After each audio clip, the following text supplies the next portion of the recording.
Hello guys, welcome to my channel Deepa education जे। आज की इस वीडियो में हम बात करेंगे सीटेट 2022-23 में सेकंड पेपर सामाजिक विषय यानी एसएसटी के कुछ क्वेश्चंस पर बात करेंगे। जो 60 नंबर का आपका सेकंड पेपर में 60 नंबर का एसएसटी होता है, तो जो आर्ट्स वाले बच्चे हैं जो एसएसटी का चुनाव करते हैं उनके लिए ये वीडियो बहुत ज़्यादा इंपॉर्टेंट होंगी। तो लेट्स स्टार्ट।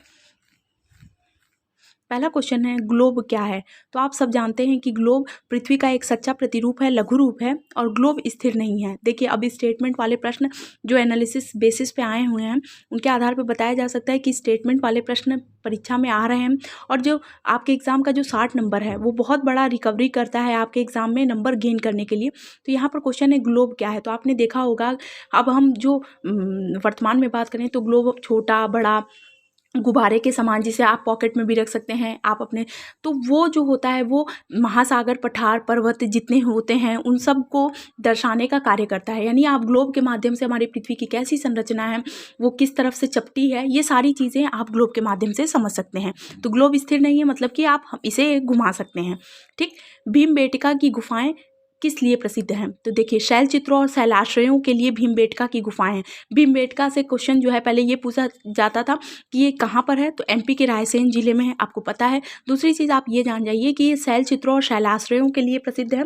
और इसके अगर बात करें तो इसके जो चित्रों में पुरुष को काम करते हुए और महिलाओं को भोजन करते हुए, भोजन बनाते हुए दिखाया गया है। तो ऐसी बहुत सी चीज़ें हैं जो लिंग रूढ़िवादिता को प्रदर्शित करी गई हैं। तो भीमबेटका की गुफाएं इसीलिए प्रसिद्ध हैं। ठीक। आगे क्वेश्चन, पृथ्वी को दो बराबर भागों में बांटती है कौन सी रेखा। तो विषुवत रेखा, देखिए हमारी ये जो पृथ्वी है इसको दो बराबर भागों में बांटने वाली रेखा ये 0 डिग्री होती है, जिसको हम विषुवत रेखा कहते हैं। ध्यान रखिएगा, बहुत इंपॉर्टेंट है। फिर कर्क रेखा भारत के कितने राज्यों से होकर गुजरती है। देखिए, ये इतना फेवरेट क्वेश्चन है कि आपकी परीक्षा में बार बार ऐसे क्वेश्चन आते हैं। तो भारत के 8 राज्यों से गुजरती है। पहली चीज़ आपको बता दूं कि ये हमारा हो गया ग्लोब, और ये हो गई हमारी पृथ्वी। और यहाँ पर ये देखिए, ये हो गया उत्तरी गोलार्ध, ये हो गया दक्षिणी गोलार्ध। अब यहाँ पर हमारे भारत जो है वो यहाँ पर है। अब भारत के ठीक बीचों बीच कर्क रेखा जाती है और ये भारत के 8 राज्यों से जाती है। मिजोरम, त्रिपुरा, पश्चिम बंगाल, राजस्थान, गुजरात, एमपी, छत्तीसगढ़ और झारखंड, ये 8 राज्य हैं जहाँ से कर्क रेखा भारत के बीचों बीच गुजरती है, इन 8 राज्यों से। तो ये भी बहुत इंपॉर्टेंट है। अक्सर क्वेश्चन आपकी परीक्षा में इस तरह पूछा जाता है। आगे है क्वेश्चन, एकमात्र महाद्वीप जहां से तीनों रेखा यानी कर्क रेखा, विषुवत रेखा, मकर रेखा तीनों गुजरती हैं वो है अफ्रीका महाद्वीप। बहुत इंपॉर्टेंट है, एकमात्र महाद्वीप जहां से तीनों रेखाएं गुजरती हैं अफ्रीका महाद्वीप है। ठीक। आगे है क्वेश्चन, भौतिक मानचित्र में हम क्या दर्शाते हैं। तो देखिए, मैंने आपको पहले ही बताया कि भौतिक मानचित्र में प्राकृतिक आकृति यानी पठार, मैदान, नदियाँ, महासागर माने छोटे छोटे रूप में दर्शा दिया जाता है कि कितने महासागर हैं, कितने महाद्वीप हैं और पर्वत पठार क्या अंतर है, मैदान। तो आप उस मानचित्र के माध्यम से आप एक क्या करते हैं, एक कल्पना बनाते हैं कि हाँ ऐसी चीज़ें ऐसे व्यवस्थित की गई हैं। और लास्ट क्वेश्चन है, महाद्वीपों की संख्या कितनी है। तो महाद्वीपों की संख्या हो गई है 7, और इसमें से सबसे बड़ा द्वीप की बात करें तो एशिया महाद्वीप सबसे बड़ा है, इसमें भारत आता है। ठीक है। महाद्वीपों की संख्या कितनी है, 7 है, सबसे बड़ा महाद्वीप एशिया है। और अफ्रीका के बारे में मैंने सबसे इंपॉर्टेंट चीज़ बताई है कि अफ्रीका एक ऐसा महाद्वीप है जहाँ से तीनों रेखाएं गुजरती हैं।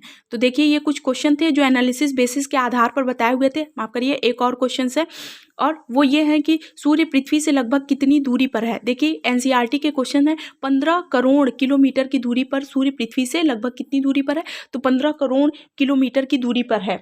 देखिए, ये भी क्वेश्चन बहुत बार आया है, एनसीईआरटी के क्वेश्चन हैं जो आपकी परीक्षा में लगभग हर बार आते हैं। अभी जो स्टेटमेंट वाले प्रश्न आ रहे हैं उनके लिए ये लाइन आपको याद होना बहुत ज़्यादा ज़रूरी हो जाता है। सिंधी भाषा को 8वीं अनुसूची में कब जोड़ा गया। तो देखिए, 1967 में 21वां संविधान संशोधन के तहत सिंधी भाषा को 8वीं अनुसूची में जोड़ा गया है। आपको पता है कि संविधान में 8वीं अनुसूची में भाषा का वर्णन है और इसमें सिंधी भाषा को 1967 में 21वां संविधान संशोधन के माध्यम से जोड़, ये 1967 21वां संविधान संशोधन आपकी परीक्षा में सीटेट में अभी जो रिसेंटली परीक्षाएं हो रही है उसमें भी आ रहा है। तो देखिए, ये क्वेश्चन आपके लिए बहुत इंपॉर्टेंट हो जाता है।